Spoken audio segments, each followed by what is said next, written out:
मैं डॉक्टर भामा अग्रवाल राजीव गांधी राजकीय महिला महाविद्यालय भिवानी की ओर से हिंदी की इस कक्षा में आप सबका स्वागत करती हूँ, अभिनंदन करती हूँ। इससे पूर्व वीडियो में आप लोगों ने पवनदूती कविता के पद संख्या 26 व 27 का अध्ययन किया है। हम आज आगे अध्ययन करना चाहते हैं। उससे पूर्व कथा के विषय में मैं आपको थोड़ा सा बता देना चाहूँगी कि प्रातःकाल का समय है। राधा रानी अपने घर में अकेली और दुखी भाव से बैठी हुई हैं। उनकी आँखों से आंसू बह रहे हैं। सुबह का समय होने के कारण शीतल सुगंधित हवा ने घर में प्रवेश किया है। तो ऐसे समय में हवा का उनके घर पर क्या प्रभाव हुआ है, उसका वर्णन इस पद संख्या 28 में किया गया है। ध्यान दीजिए बच्चों। आके पूरा सदन उसने शोर भीला बनाया, चाहा सारा कलुष तन का राधिका के मिटाया। जो बूंदे सजल दृग की पक्षम में विद्यमाना, धीरे धीरे क्षिति पर उन्हें सौम्यता से गिराना। प्रसंग पूर्ववत रहेगा। संदर्भ के अंतर्गत हवा घर में प्रवेश कर चुकी है, तो उसके कारण घर पर और राधा पर क्या प्रभाव हो रहा है, उसका वर्णन करते हुए कवि कहते हैं, आके आकर पूरा सारा सदन घर उसने प्रातःकालीन शीतल सुगंधित कोमल हवा ने शोर भीला सुगंध से भरा हुआ बना दिया। कि प्रातःकालीन शीतल सुगंधित कोमल हवा ने राधा रानी के घर में प्रवेश करके उसके घर को शीतल और सुगंधित बना दिया। चाहा सारा कलुष तन का राधिका के मिटाया। चाहा इच्छा की, सारा पूरा का पूरा। कलुष शब्द का अर्थ बच्चों कालिमा होता है। बुराई, दुर्भावना, दुर्विकार, ईर्ष्या, द्वेष आदि को हम कालिमा के संदर्भ में लेते हैं, लेकिन इस पद के अनुसार यहाँ कलुष शब्द का अर्थ है दुख। तन का, शरीर का, राधिका के, राधा रानी के, मिटाया, मिटाने की इच्छा की। हवा ने राधा रानी के शरीर पर श्री कृष्ण के वियोग के कारण जो दुख की काली छाया छाई हुई थी, उसे मिटाने की कोशिश की। और उसे मिटाने के लिए उन्होंने सबसे पहला कार्य क्या किया, देखिए। जो बूंदे सजल दृग के पक्षम में विद्यमाना, कि जो आंसू के कण उनकी आंसू भरी आँखों के किनारों में स्थिर थे। सजल माने आंसू भरे, दृग आँखें, पक्षम आँखों के किनारे बरोनिया, विद्यमाना स्थिर। कि जो आंसू के कण उनके आंसू भरी आँखों के किनारों में ठहरे हुए थे, रुके हुए थे, स्थिर थे, उन्हें धीरे धीरे आराम से क्षिति पृथ्वी पर ऊपर उन्हें आंसुओं को सौम्यता, कोमलता से गिराने की कोशिश की। कि राधा रानी की आँखों के किनारों में जो आंसू की बूंदें ठहरी हुई थी, उन्हें पवन ने बड़ी शालीनता से, कोमलता से धीरे धीरे पृथ्वी पर गिराने की कोशिश की। कहने का भावार्थ यह है कि राधा की कारुणिक दशा को देखकर हवा करुणा के कारण सद्भाव से भर गई, प्रेम से भर गई। इसलिए वह राधा के कष्ट को दूर करने के लिए प्रेरित हुई, उद्यत हुई, अग्रसर हुई। विशेष के अंतर्गत बच्चों आप पहले ही जानते हैं कि इस कविता में कवि ने विरह के कारण राधा के दुखी जीवन का वर्णन किया है, अर्थात राधा के दुखी मनोभावों का मार्मिक चित्रण कवि ने करने की कोशिश की है। भाषा शुद्ध साहित्यिक खड़ी बोली का प्रयोग है, भाव सरल हैं, अतः अभिधा शब्द शक्ति है। यहाँ वियोग श्रृंगार अथवा शांत दोनों रस लिखे जा सकते हैं। रस के आधार पर ही काव्य का गुण होता है। यदि हम वियोग श्रृंगार लिख रहे हैं तो हमें काव्य का गुण माधुर्य लिखना होगा, और यदि हम शांत लिख रहे हैं तो काव्य का गुण प्रसाद लिखना होगा। मंदाक्रांता छंद है। जहाँ भी छंद विधान का प्रयोग किया जाता है वहाँ एक संगीतात्मकता छाई हुई है, इसलिए यहाँ गेय शैली है। अलंकार पर ध्यान दीजिए बच्चों। घर महका है शीतल सुगंधित हवा के कारण, तो कारण अलंकार है। हवा ने मनुष्य की तरह इच्छा की है, मानवीकरण अलंकार है। धीरे धीरे पुनरुक्ति प्रकाश अलंकार है।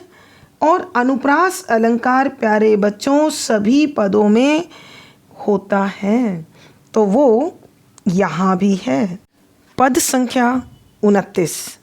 श्री राधा को यह पवन की प्यार वाली क्रियाएं थोड़ी सी भी न सुखद हुई, हो गई वैरणी सी, भीनी भीनी महक सिगरी, शांति उन्मूलती थी, पीड़ा देती परम चित्त को, वायु की स्निग्धता थी।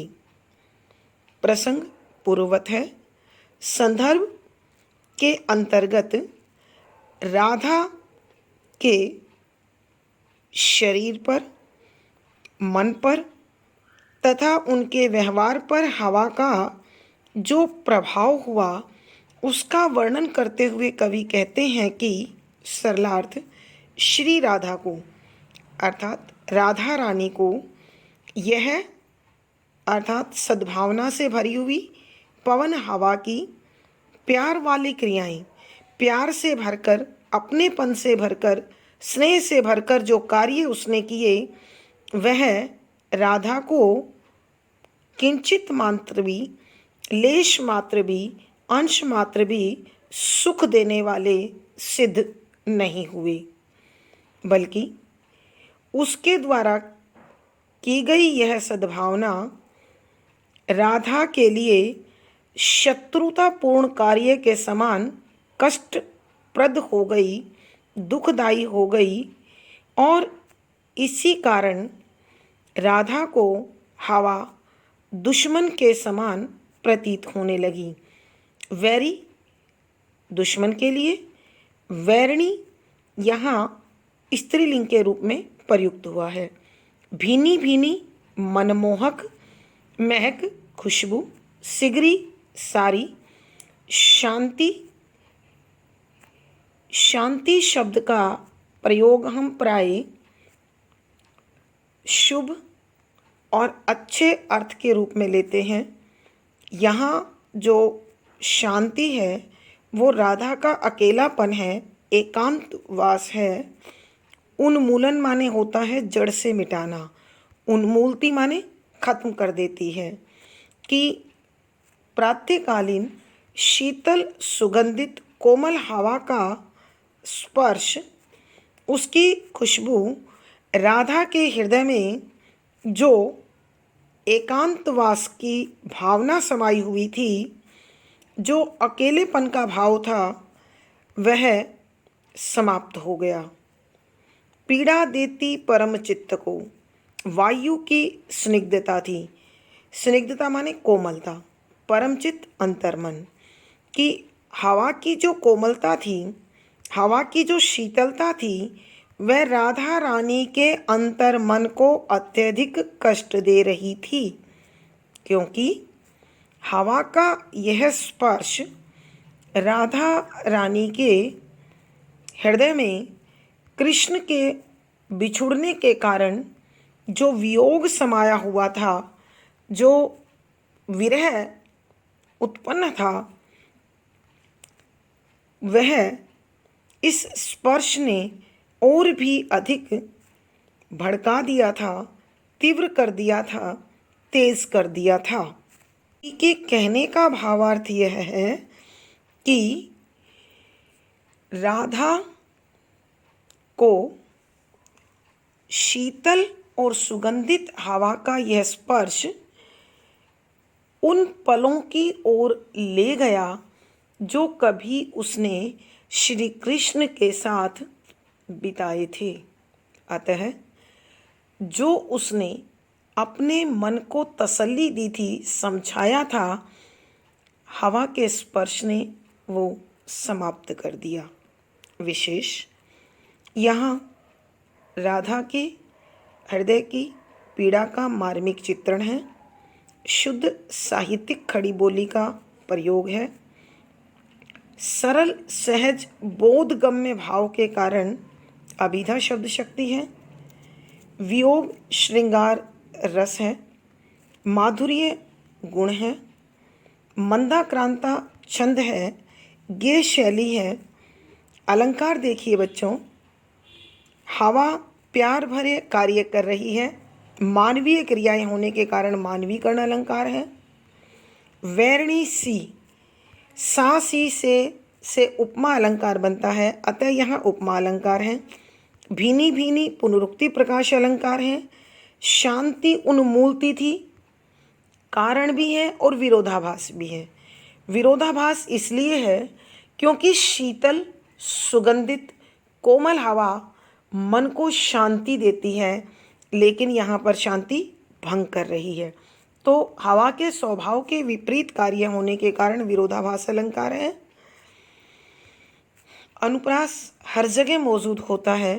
तो प्यारे बच्चों, इस पद में अनुप्रास, मानवीकरण, उपमा, पुनरुक्ति प्रकाश, विरोधाभास आदि अलंकारों की सुंदर छटा है।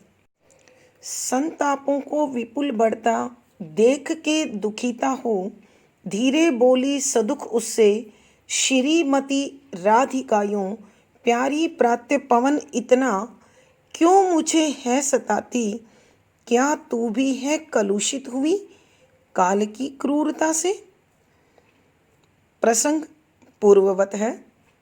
संदर्भ यहाँ हवा के कारण राधा पर जो प्रभाव हुआ है और राधा की जो प्रतिक्रिया हुई है उसका वर्णन करते हुए कवि कहते हैं, संताप मन का दुख को विपुल असीम अत्यधिक मात्रा में बढ़ता बढ़ता हुआ देख के देख कर दुखिता और भी अधिक दुखी हो गई कि जब राधा जी ने यह देखा कि हवा का कोमल स्पर्श मेरे मन के दुख को और भी बढ़ा रहा है, तो वह अत्यधिक दुखी हो गई।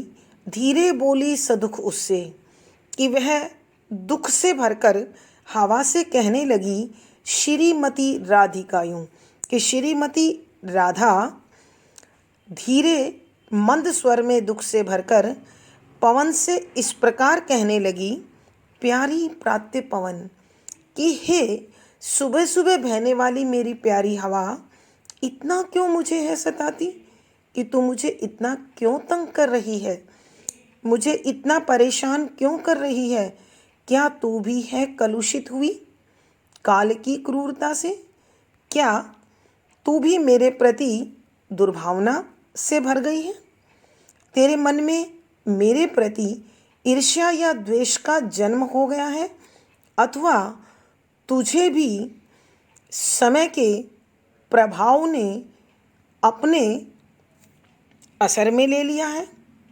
क्योंकि यह समय की कठोरता है कि उसने मेरे प्रिय श्री कृष्ण को मुझसे परे कर दिया है, दूर कर दिया है, अर्थात उन्हें मथुरा भेज दिया है और मैं अकेली हूँ। ऐसे में तेरा स्पर्श मेरे मन को और भी अधिक दुखी कर रहा है। अर्थात कवि इस पद में कहना चाहते हैं कि हवा के स्पर्श ने राधा के मन में उन पलों को सजीव कर दिया, पुनः स्मरण में ला दिया, जिसमें वो श्री कृष्ण के साथ मिलकर मिलन की घड़ियों को हवा के स्पर्श से और भी अधिक आनंदमय महसूस करती थी, अनुभूत करती थी। भावार्थ, कवि के कहने का अर्थ यह है कि मानवीय मनोविज्ञान के अनुसार मनुष्य हमेशा क्रिया प्रतिक्रिया देता है और इस संसार के अन्य कार्यों को भी अपनी मनोदशा के अनुसार ही मूल्यांकित करता है। विशेष यहाँ राधा रानी के हृदय का मार्मिक चित्रण है। शुद्ध साहित्यिक खड़ी बोली का प्रयोग है। अभिधा शब्द शक्ति है। वियोग श्रृंगार रस है। माधुर्य गुण है। मंदाक्रांता छंद है। गे शैली है। प्यारे बच्चों, अब अलंकार देखिए। राधा को अत्यधिक दुखी होने का क्या कारण लगता है? हवा का कोमल स्पर्श, अतः कारण अलंकार है। यों उदाहरण अलंकार है। प्यारी प्रात्य पवन संबोधन अलंकार है। क्यों, क्या प्रश्न अलंकार है। काल की क्रूरता अनुप्रास अलंकार है। तो प्यारे बच्चों, यहाँ अनुप्रास, उदाहरण, मानवीकरण, कारण, संबोधन, प्रश्न आदि अलंकारों का सुंदर सटीक प्रयोग हुआ है। पद संख्या 31। कालिंदी के वर पुतिन पे घूमती सिक्त होती, प्यारे प्यारे कुसुम चैको चूमती गंध लेती, तू आती है वहन करती, वारी के सीकरों को हा पापिष्टे, फिर किस लिए ताप देती मुझे है। प्रसंग पूर्ववत। संदर्भ, यहाँ राधा रानी हवा से उसकी निष्ठुरता कठोरता का कारण जानना चाहती है और इसीलिए पूछती है कि कालिंदी यमुना नदी। यमुना नदी का एक नाम कालिंदी इसलिए पड़ा है क्योंकि यमुना का उद्गम या जन्म कालिंद नामक पर्वत से हुआ है। के वर श्रेष्ठ पुतिन किनारे पे ऊपर घूमती सिक्त होती कि तू घूमती हुई उसके शीतल कणों से, उसकी ठंडक से भर जाती है। कि हे पवन, जब तू यमुना नदी के श्रेष्ठ किनारे पर घूमती है तो उसकी शीतलता से भर जाती है। प्यारे प्यारे, मनमोहक, आकर्षक कुसुम चय फूलों के समूह। कुसुम फूल, चय कुल, खानदान, समूह, गुच्छे, को चूमती संपर्क में आती हुई, गंध लेती महक ले लेती है। कि हे पवन, जब तू अत्यंत मनमोहक आकर्षक फूलों के समूह के संपर्क में आती है तो तू भी महकने लगती है, सुगंधित हो जाती है। तू आती है वहन करती। वहन करना अर्थात वजन उठाना, भार उठाना। वारी जल, सीकर कण। कि तू जब गुजरती है तो हवा से जल कणों को ग्रहण करके शीतल हो जाती है। हाँ पापिष्टे, हे पापिन, फिर किस लिए, कि फिर क्यों ताप देती मुझे है, कि मुझे क्यों जला रही है, मुझे क्यों कष्ट दे रही है। कि हे पवन, तू तो यमुना नदी के श्रेष्ठ किनारे पर घूमती हुई उसकी शीतलता से युक्त हो जाती है। तू मनमोहक आकर्षक फूलों के गुच्छों को चूमकर अथवा उनके संपर्क में आकर महकने लगती है, और जब तू बहती हुई जल कणों को ग्रहण कर लेती है तो तेरी कोमलता और ठंडक बढ़ जाती है। तो हे पापिन, जब शीतलता, कोमलता और सुगंध की धनी है तू, फिर मुझे क्यों जला रही है, कष्ट दे रही है, पीड़ा दे रही है। अर्थात ऐसा क्या कारण है जो तुम अपने स्वभाव के विपरीत मुझसे ऐसा निष्ठुरता का, कठोरता का, क्रूरता का व्यवहार कर रही है। कवि के कहने का भाव है कि मानवीय मनोविज्ञान मनुष्य को सदैव प्रत्येक तत्व से अपनी इच्छा अनुसार भाव ग्रहण करने को विवश करता है, लाचार करता है, मजबूर करता है। तो राधा रानी पर भी ऐसा ही असर, प्रभाव दिखाई देता है।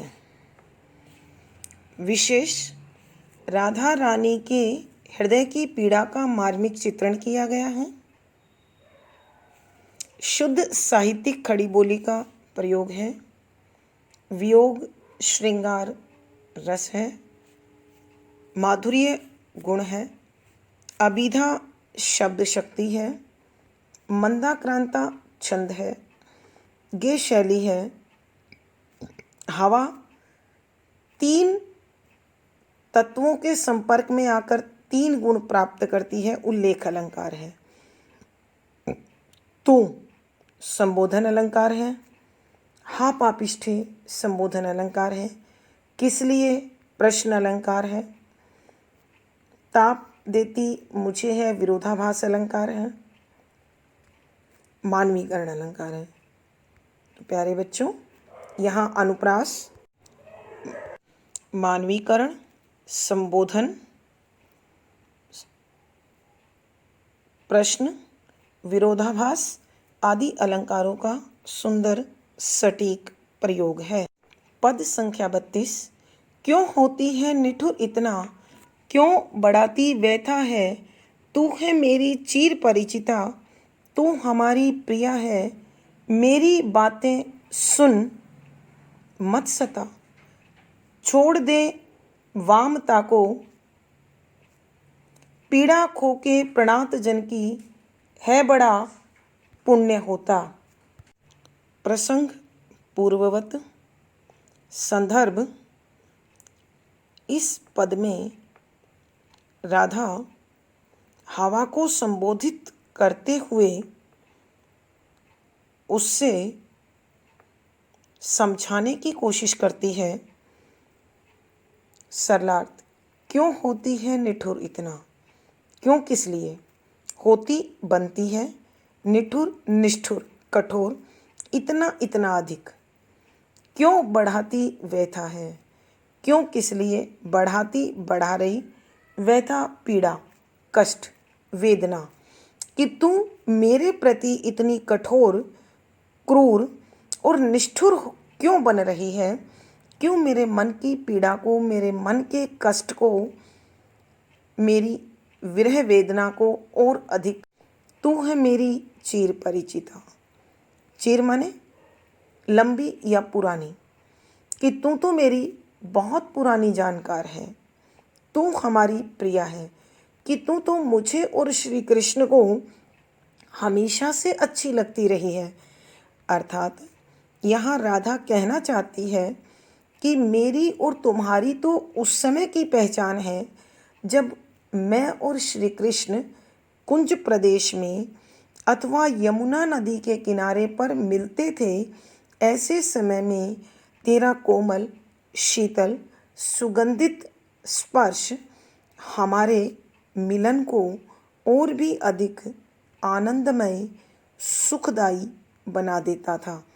मेरी बातें सुन कि हे पवन, तू मेरी बातें ध्यान से सुन, मत सता, मुझे कष्ट मत दे, छोड़ दे वामता को कि मेरे प्रति जो तेरे मन में विरोध का भाव है, वामता प्रतिकूलता, विरोध का जो भाव है उसे तू त्याग दे, उसे छोड़ दे, क्योंकि पीड़ा खो के प्रणात जन की, पीड़ा कष्ट खो के नष्ट करके समाप्त करके प्रणात जन, विनम्र जन, उदार जन, सज्जन की है बड़ा पुण्य होता। कि हे पवन, जब कोई मनुष्य अथवा सांसारिक तत्व किसी सज्जन की, उदार की और विनम्र व्यक्ति के कष्ट का हरण करता है, उसके कष्ट को समाप्त करता है, तो उसे बड़ा ही पुण्य लाभ प्राप्त होता है। अर्थात यहाँ राधा कहना चाहती है कि मैं विनम्रता से तुझसे आग्रह करती हूँ कि तू मेरे प्रति विरोध का भाव, प्रतिकूलता का भाव त्याग दे, तुझे बड़ा पुण्य लाभ होगा। कवि के कहने का भावार्थ यह है कि राधा हवा से अपने प्रति सद्भावना और स्नेह बनाए रखने के लिए आग्रह कर रही है और चाहती है कि हवा उसके एकांत वास में विघ्न न डाले। विशेष राधा रानी के विरह वेदना का मार्मिक चित्रण है, शुद्ध साहित्यिक खड़ी बोली का प्रयोग है, अभिधा शब्द शक्ति है, वियोग श्रृंगार रस है, माधुर्य गुण है, मंदाक्रांता छंद है, ये शैली है। अलंकार देखिए बच्चों, क्यों, प्रश्न अलंकार, तू संबोधन अलंकार, हमारी प्रिया स्मरण अलंकार, छोड़ दे वामता को, पीड़ा खो के प्रणात जन की, संदेश अलंकार। तो इस पद में प्यारे बच्चों अनुप्रास, प्रश्न, स्मरण, संबोधन, संदेश आदि अलंकारों का सुंदर सटीक प्रयोग है। मेरे प्यारे नव जलद से, कंज से नेत्र वाले, जाके आए न मधुबन से, ओ ने भेजा संदेशा, मैं रो रो के प्रिय विरह से बावली हो रही हूँ, जाके मेरी सब दुख कथा शाम को तू सुन। प्रसंग पूर्ववत। संदर्भ, इसमें राधा रानी ने हवा की गतिशीलता को ध्यान में रखते हुए बड़ी समझदारी से, बड़े चातुर्य से यह विचार किया कि क्यों ना मैं हवा के माध्यम से श्री कृष्ण के विषय में ही जानकारी लूं और उन तक मेरा विरह भेज दूं। तो ऐसा विचार कर राधा रानी हवा से कहती है, सरलार्थ, मेरे प्यारे नवजलद से, कि मेरे प्रिय श्री कृष्ण नवजलद से, नए बने हुए बादल के समान कोमल सांवले सलोने हैं, कंज से नेत्र वाले, और उनकी आंखें कमल के समान सुंदर हैं। जाके आए न मधुबन से, कि वह गोकुल से मथुरा जाते समय यह कहकर गए थे कि कंस का वध करके मैं शीघ्र लौट आऊँगा लेकिन मथुरा से वापस नहीं आए। ओ ने भेजा संदेशा और उन्होंने अपने विषय में कोई संदेश भी नहीं भेजा है। उनके विषय में कोई भी जानकारी ना मिलने के कारण मैं रो रो के प्रिय विरह में, कि मैं श्री कृष्ण के विरह में, वियोग से रो रो कर बावली हो रही हूँ, पागल होने को जा रही हूँ। अर्थात मैं अपने मन को शांति, तसल्ली, सांत्वना नहीं दे पा रही हूँ, उसे समझा नहीं पा रही हूँ। इसलिए जाके मेरी सब दुख कथा, कि तुम मथुरा जा और मेरे सारे दुख की कहानी श्री कृष्ण को सुना दे, कि हे पवन, अब तू ही मेरा एकमात्र सहारा है। जा और श्री कृष्ण को मेरी विरह, मेरी दुख, पीड़ा, कष्ट के विषय में जानकारी दे दे। कवि के कहने का भाव यह है कि राधा रानी ने हवा की गतिशीलता से अपने और श्री कृष्ण के संबंध के विषय में जानकारी प्राप्त करने के लिए उसका प्रयोग करने का विचार किया। विशेष यहाँ राधा के विरह वर्णन का सजीव चित्रण है, शुद्ध साहित्यिक खड़ी बोली का प्रयोग है, अभिधा शब्द शक्ति है, वियोग श्रृंगार रस है, माधुर्य गुण है, मंदाक्रांता छंद है तथा गे शैली है। अलंकार देखिए, नव जलद से कंज से, उपमा अलंकार। मथुरा से लौटे भी नहीं और संदेश भी नहीं भेजा, उल्लेख अलंकार। रो रो पुनरुक्ति प्रकाश अलंकार। बावली हो रही हूँ कारण अलंकार। तू संबोधन का अलंकार व मानवीकरण अलंकार। तो प्रिय बच्चों, यहाँ अनुप्रास, उपमा, उल्लेख, पुनरुक्ति प्रकाश, कारण, संबोधन, मानवीकरण आदि अलंकारों का सुंदर सटीक प्रयोग है। अरे बच्चों, आज की कक्षा में बस इतना ही। अगर किसी प्रकार की कोई दिक्कत या शंका हो तो आप कमेंट बॉक्स में अपनी टिप्पणी छोड़ें। धन्यवाद, आभार।